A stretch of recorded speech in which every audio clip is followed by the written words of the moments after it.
आज हम एक ऐसे चैप्टर के बारे में डिस्कस करेंगे जो हमसे कहीं ना कहीं रिलेट करता है। इन्फ्लेशन का कैलकुलेशन उस चैप्टर से आप कैलकुलेट कर पाओगे कि ये पता कर पाएंगे कि उनकी महंगाई लास्ट ईयर के कंपैरिजन में हमारा जो करंट ईयर का प्राइजेस है, इन्फ्लेशन का रेट है, वो किस तरीके से बढ़ा हुआ है। हमें पता है टाइम के साथ जो गुड्स एंड सर्विसेज के प्राइजेस है वो क्या हो जाते हैं, इंक्रीज हो जाते हैं, है ना। कितने कितने परसेंट से प्राइसेस इंक्रीज हुए हैं, महंगाई कितनी ज्यादा बढ़ी है, इसका वैल्यूएशन हम इस चैप्टर में सीखते हैं। इंडेक्स नंबर, जिसको हिंदी में सूचकांक कहा जाता है, अलग अलग फॉर्मूले से कैलकुलेट होता है। ये फॉर्मूला वाइज अगर हम देखें तो बड़ा इजी चैप्टर है। 2 ईयर की वैल्यू गिवन होती है मैक्सिमम टाइम, है ना। एज एन एग्जांपल हम ले लेते हैं 2018 और 2019। जो लास्ट ईयर होता है उसको बेस ईयर कहा जाता है और नेक्स्ट वाले ईयर को करंट ईयर कहा जाता है। 2 ईयर का प्राइजेस गिवन होता है।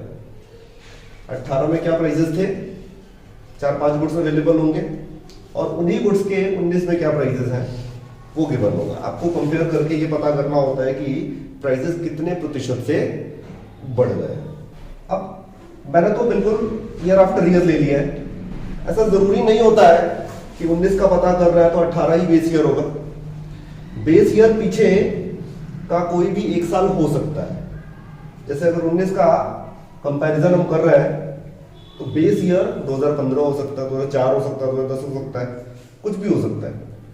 अगर हम 2019 में हैं और 2019 में जो प्राइसेस अवेलेबल है गुड्स एंड सर्विसेज के, और हम उन प्राइसेस को कंपेयर कर रहे हैं किससे, किसी पिछले किसी ईयर के प्राइसेस से, तो जो बेस ईयर का प्राइस होता है वो कोई भी एक ईयर हो सकता है। फॉर एग्जांपल अगर मैं यहां पे लिख दूं 2010,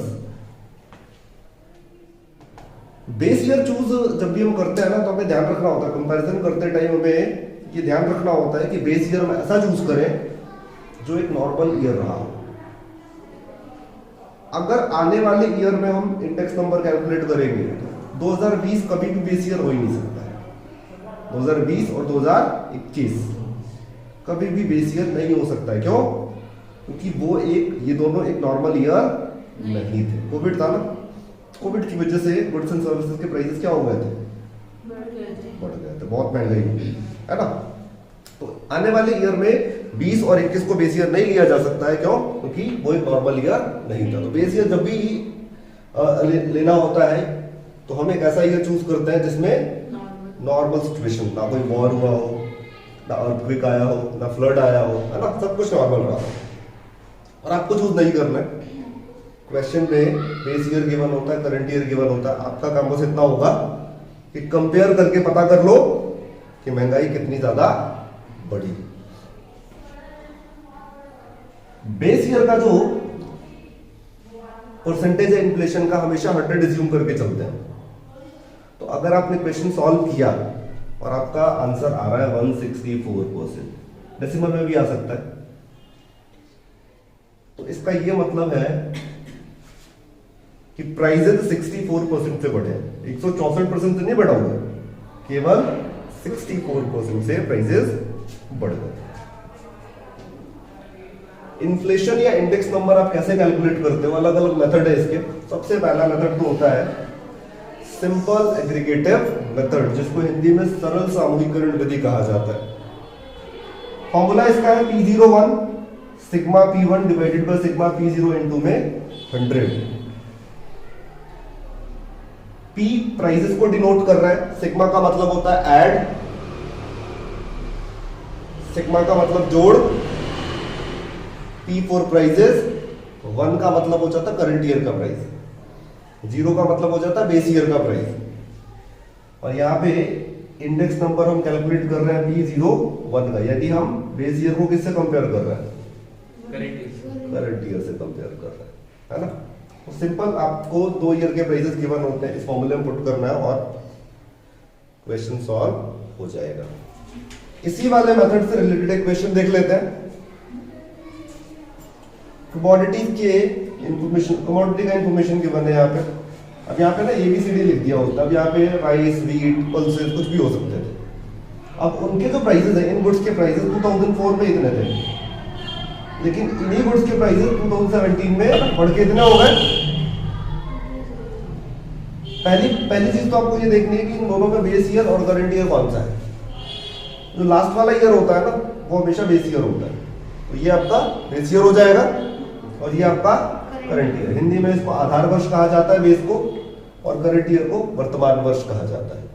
तो ये आधार वर्ष हो जाएगा और ये वर्तमान वर्ष। बेस ईयर का जो प्राइस होता है उसको हम किससे डिनोट करते हैं?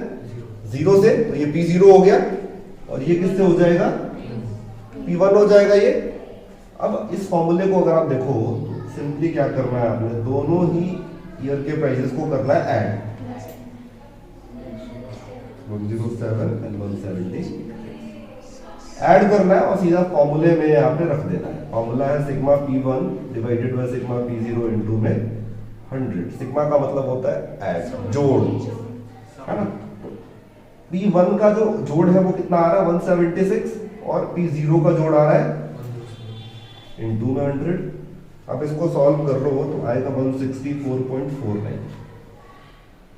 तो अब आप इससे एक आइडिया लगा सकते हैं कि जो इन गुड्स के प्राइसेस हैं वो 64.49% से क्या हो गया, है ना। हमें दिख भी रहा है बढ़े, लेकिन प्रतिशत प्राइस अगर हम देखें तो इतना बढ़ चुका है। इजी है। सेकंड मेथड जिसका यूज करके हम इंडेक्स नंबर कैलकुलेट करते हैं उसको प्राइस रिलेटिव मेथड कहा जाता है, हिंदी में मूल्य अनुपात विधि। इस विधि का फॉर्मूला है sigma P divided by N। केवल P कैलकुलेट करना है आपको, और P कैलकुलेट कैसे करना है? P1 divided by P0 into में 100। यानी आपके पास बेस ईयर का प्राइस भी होगा, करंट और करंट ईयर का प्राइस भी होगा। उन दोनों को सॉल्व करके जो आएगा उसको हम क्या बोलेंगे? P। और उस P का यूज करके हमें इंडेक्स नंबर कैलकुलेट करना है। एक क्वेश्चन इसका भी देख लेते हैं। 5 कमोडिटीज की इंफॉर्मेशन है, गेहूं, घी, दूध, चावल और चीनी। इनके प्राइसेस 2004 में इतने थे, 2017 में इनके प्राइसेस बढ़ के इतने हो गए। अब आपको इंडेक्स नंबर कैलकुलेट करना है। क्वेश्चन में क्लियरली लिखा होगा कि सूचकांक ज्ञात करिए इस वाले मेथड का यूज करके। अब इस वाले मेथड का फॉर्मूला अगर आप देखो, फॉर्मूला क्या कहता है? P01 इज इक्वल टू होता है सिग्मा P अपॉन में N। हमें क्या चाहिए? P। N का तो मतलब होता है कितने गुड्स है, तो गुड्स का तो पता है हमें, 1 2 3 4 5, 5 से डिवाइड करेंगे। बट P कैसे निकाला जाए?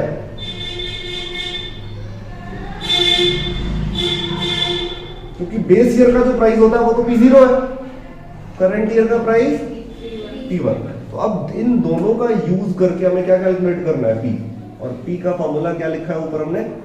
P1 divided by P0 into में 100। यानी P1 ये है 200 अपॉन में 100 इनटू में 100, यानी आएगा कितना? P 200।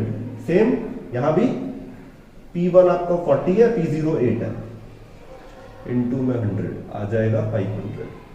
सेम 16/2 इनटू में 100, 800 आ जाएगा। 800 यहाँ पे है, P0 200 है, इनटू में 100 400, और ये लास्ट में 6 डिवाइडेड बाय 1 इनटू में 100 कितना आ जाएगा?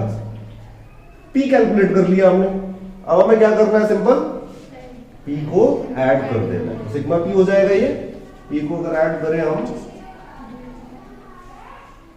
2500, यहां पर आप कितना लिख दो बस 2500 डिवाइडेड बाय 5, तो इंडेक्स नंबर कितना आ जाता है?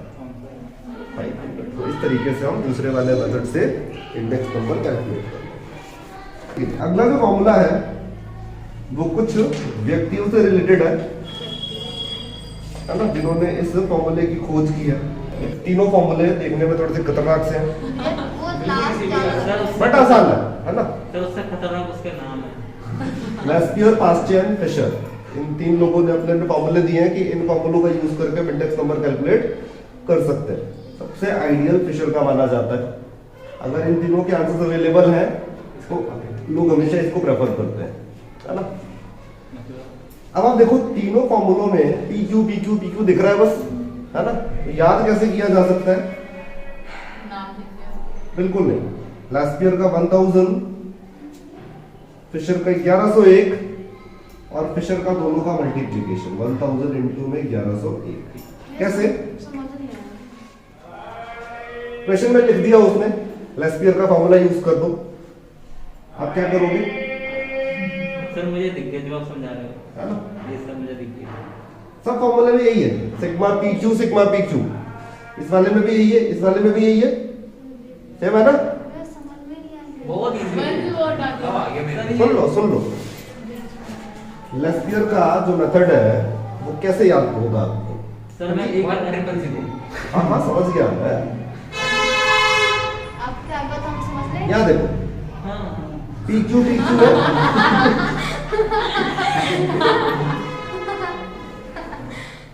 ऐसा ना। हर फॉर्मूले में पी क्यू दिख रहा है आपको? यहाँ भी मैंने पी क्यू लिख दिया। अच्छा अब मुझे इसी को लेस्पियर का फॉर्मूला बनाना है, तो लेस्पियर के फॉर्मूले का जो शॉर्टकट है वो क्या? 1000 का मतलब क्या हुआ? 1000 है ना? अगर इसी फॉर्मूले में पास्चे का फॉर्मूला देखो तो 1101 है, 1101 ठीक है। और जो फिशर है इन दोनों का मल्टीप्लीकेशन है, यानी पहले लेस्पियर का फिर फिशर का, उसके बाद उसमें तीसरा क्वेश्चन जो हमें इनके मेथड्स को यूज करके सॉल्व करना है। अब यहां पर गुड्स की इंफॉर्मेशन है आपके पास,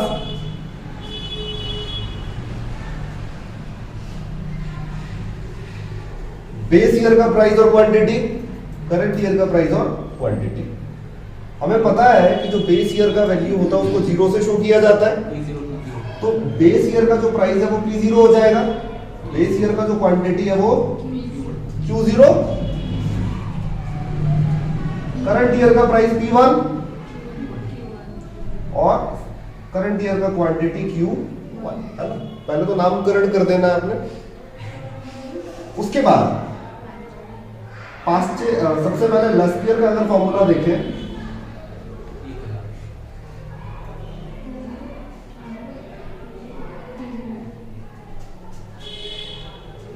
तो लेस्पियर का फॉर्मूला क्या है? सिग्मा पी क्यू इंटू में 100 है, और हमें पता है ना 1000 इसमें पुट कर देना है, हो जाएगा इसका फॉर्मूला। अब आप सिग्मा को भूल जाओ, क्योंकि सिग्मा का मतलब क्या होता है? टोटल, वो तो हम सम कर ही लेंगे। P1 और Q0 आपको कैलकुलेट क्या करना है? P1 है P1 और Q0। अब देखो P1 कहां पर है? ये रहा P1, Q0 मल्टीप्लाई करें 200, फिर 14 इंटू 3 120, 5 इंटू 20 100, 160, ठीक है। पहली वैल्यू फाइंड आउट कर ली हमने। सेकंड वैल्यू क्या है? P0 और Q0। P0 और Q0 कैसे निकालेंगे? बेस ईयर का प्राइस P0, बेस ईयर का क्वांटिटी Q0। 100, 105, 150, 280, ठीक है। अब इसका कर लेते हैं सम। P1 Q0 660 और P0 और Q0 635। अब आपको उस फॉर्मूले में कर देना है पुट। P1 Q0 कितना आया? 660, P0 Q0 635 इंटू में, है ना? डिवाइड और मल्टीप्लाई में थोड़ी मेहनत करनी पड़ेगी आपको, ठीक है। होता इजी है, गलतियां कहाँ होती है मैक्सिमम? निकाल रहे हो आप P1 Q0, है ना? ये मल्टीप्लाई किया, ठीक है आपने, ये मल्टीप्लाई किया, ठीक है आपने। कब ये इधर से मल्टीप्लाई हो जाएगा ना, आपको पता नहीं लगेगा, ठीक है। थोड़ा सा कंसंट्रेशन अपना बना के रखना मल्टीप्लाई करते टाइम, सो दैट ये मिस्टेक ना।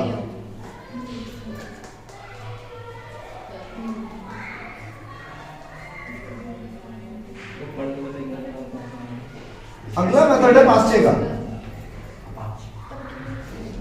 1101 सिंपल, पहले PQ लिख दो, उसके बाद 1101। अब हमें क्या क्या कैलकुलेट करना है? सबसे पहले तो P1 और Q1, 500, 400, 300, 160 and 200। Second value P0 और Q1 P0 और Q1। अब ये डिस्टेंस है, इसमें P0 ये है, Q1 ये, तो यहाँ पे गलती होने के ज्यादा चांस है।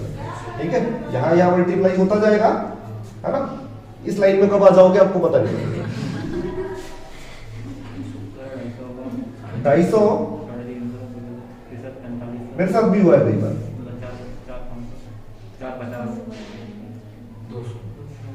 ये कॉमन मिस्टेक है जिसका ध्यान रखना है। जगह नहीं ना, ठीक है, सेम लाइन में करना होता है। कितना हो जाएगा? 1560 और ये हो जाएगा 600। ठीक है, 1450 पुट करना है। P1 Q1 1560 आ गया आपका, और P0 Q1 1450 इंटू में 100, है ना। अच्छा, लेस्पियर का आंसर नहीं लिखा हमने। लेस्पियर का जो आंसर है वो आ रहा है 103.94 और पास्टे का आंसर आ रहा है 107.5। ठीक है, लास्ट मेथड फिशर का, और ये थोड़ा सा ज्यादा मुश्किल कैलकुलेशन वाइज। फॉर्मूला इजीली लिख देंगे, तुम्हें पता है लेस्पियर इनटू पास्चे होता है। P0 P0 P1 Q1 P0 Q1 into में 100, यही फॉर्मूला है। अब आपको सिंपली क्या करना है, फर्स्ट वाला जो फॉर्मूला था लेस्पियर का जो वैल्यू था सेम टू सेम पुट कर दो, है ना। ये 1000 वाली वैल्यू तो है, यहाँ पे जो वैल्यू हमने पुट किया था 660 डिवाइडेड बाय 635, है ना, इनटू में 1560 डिवाइडेड बाय 1450 इनटू 100। अब एक तो तरीका आपके पास ये है, इसको प्रॉपर तरीके से सॉल्व करो, जिसमें ये वाला जन्म तो कम पड़ जाएगा, है ना। नहीं ये तो फैक्ट है। 2 मिनट का गाना है। 2 मिनट का सर ट्रिक 160 का वो बताइए सर। ठीक है, लेकिन एक शॉर्टकट तरीका है जिससे आप इसको आसानी से सॉल्व कर सकते हो। इन दोनों के फॉर्मूले का यूज करके तो हम कर रहे हैं ना सॉल्व, तो करना ये है कि इनका जो आंसर आया हुआ है ना, इनको ऐड करके 2 से डिवाइड कर देना है, क्योंकि फिशर का जो फॉर्मूला है इसको आप इस तरीके से भी वेरीफाई कर सकते हो, L प्लस में P डिवाइडेड बाय 2, यानी लेस्पियर का आंसर प्लस पास्चे का आंसर डिवाइडेड बाय 2। तो यहां पर मत करो क्योंकि वो शॉर्टकट हो जाएगा, यहां पर कर लो 103.94। 111 अगर भैया बोल दिया कि मैथ नहीं करो तो अरे 111 अप्रॉक्स 105 के अप्रॉक्स आएगा। ठीक है, ये हो जाएगा आंसर आपका।